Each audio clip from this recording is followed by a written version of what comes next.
Hi there, greetings everybody, and good evening. Welcome here to the Prog Monster. My name is Murph, I'm the host of this show. So we're here to do new prog albums. So I originally had chosen an album, but at the last minute I decided to go with this one. It's coming in kind of late, and the other one was a lot longer of an album. And I'd listened to both of them, so I decided we would review this one instead. This is Hallas Panorama, released January the 30th, 2026. It's about 44 minutes in length on the Aventire record label, produced by Nicholas Melkvist. So this is a Swedish band, by the way, in case that wasn't obvious. So the band consists of Tommy Alexandersson, lead vocals and bass, Rickard Swan on guitar, Marcus Peterson on guitar, Nicholas Melkvist on organ and synthesizers, and Casper Eriksson on drums and percussion. There's a total of 5 tracks on the album. It starts out with the really long epic side song, and then the other 4 are probably about normal range. Overall, I would say this is got some catchy beats to it. It's kind of a mixture of a bunch of different things here. So it's got these catchy kind of, I would call almost poppy beats, but they're heavier, so like almost like a metal sound. And then you've got some more symphonic dominated parts and some lower edged kind of piano, kind of almost pastoral parts mixed in there too. There's a bunch of this stuff going on.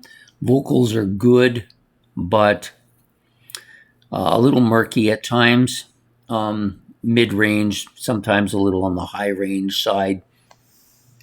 Overall, a good sound. They've come up with a kind of interesting, good sound. It's catchy. That's what I like about it. I liked almost all the tracks on it. Had my own personal favorite, but I like them all. Does have some more complex stuff, but then they have some very simple stuff at the same time. So it's a little mixture of a lot of things. I don't think it really sounds like anybody else. Nobody else comes to mind when I'm listening to it. Maybe there's a little of a Genesis sound in periods, but it's more of a hint than it is an actual sound. Anyways, we're going to talk a little bit about the tracks now. 5 in total, as I said. The opening track is called Above the Continuum. This is the long track, the epic length one side track, if you want to call it, almost 21 and a half minutes in length. Very symphonic opening, nice electronic up-tempo beat going on. Pretty clear sounding track. Vocals are mainstream, sound really decent, I guess, is a good way to put it. It gets heavier with the guitar and the drum driving the track as we're going along. Vocals are a low-end part for sure. It's kind of a heavier track with moments of that quiet pastoral prog sound bits going on throughout the track. And it alternates between this heavy guitar sound and this kind of quieter part.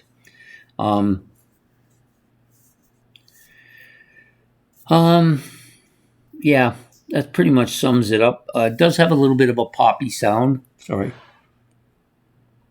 little bit of a poppy sound at times, but definitely a dominant part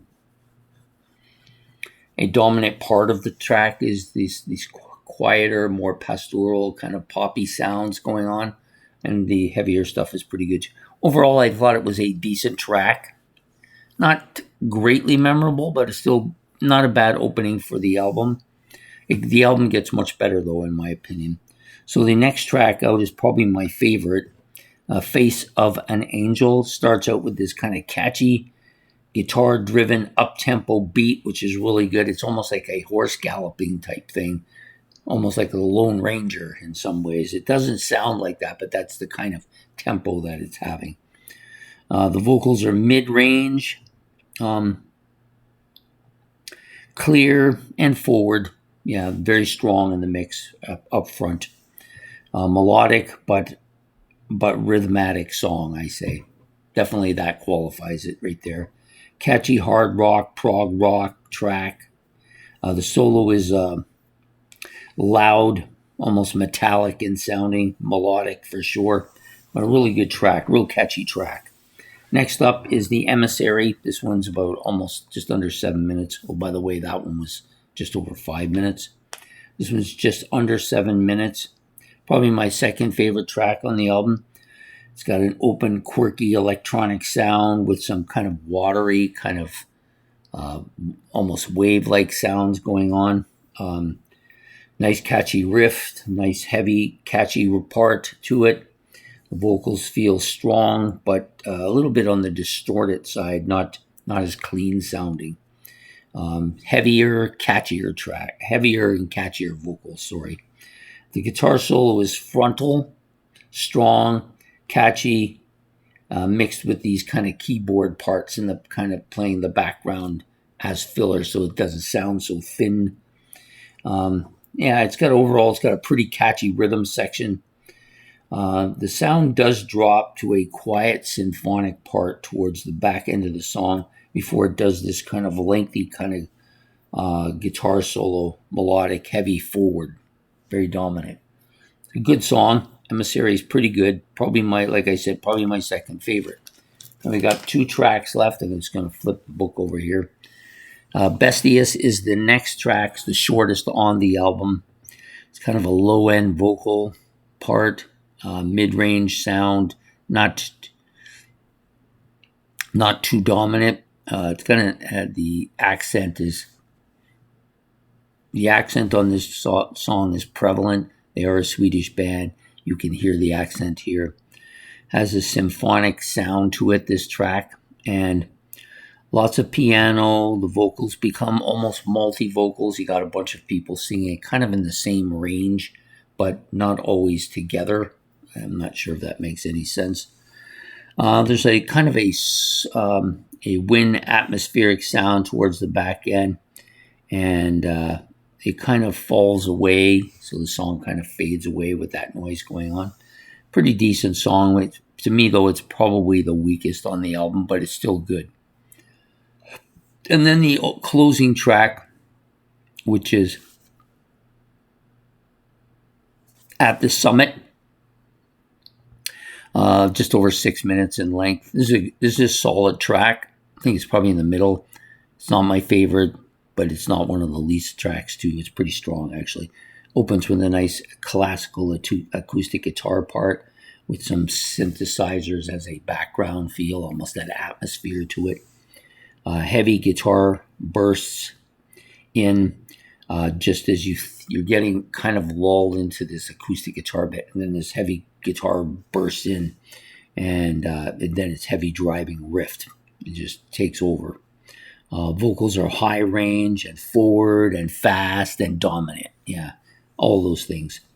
Some song marches on at a very quick pace, has an almost metallic-like progressive sound to it.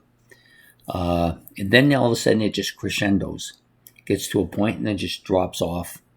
And you get this kind of slow, more melodic, more synthesizer background kind of part.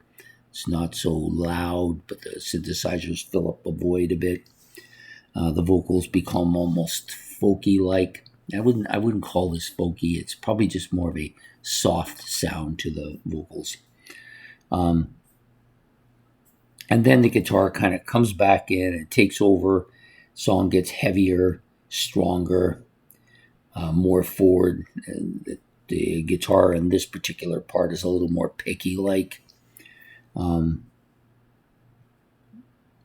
then it just kind of picks up and becomes more of a dominant, fast-paced, strong synthesizer-dominated atmosphere to it as well. The guitar part just is very dominant here. And then it kind of ends with that kind of symphonic part too, where it just kind of ebbs into this kind of very atmospheric symphonic sound. Pretty solid tune though. Overall, I like this album quite a bit. I think I liked it better than the original album I was going to do. I just knew that the original album, from doing all my notes and getting ready for it and then going to listen to it, was going to take much longer to upload because of the length of the album. So I decided that we'll have to do that one.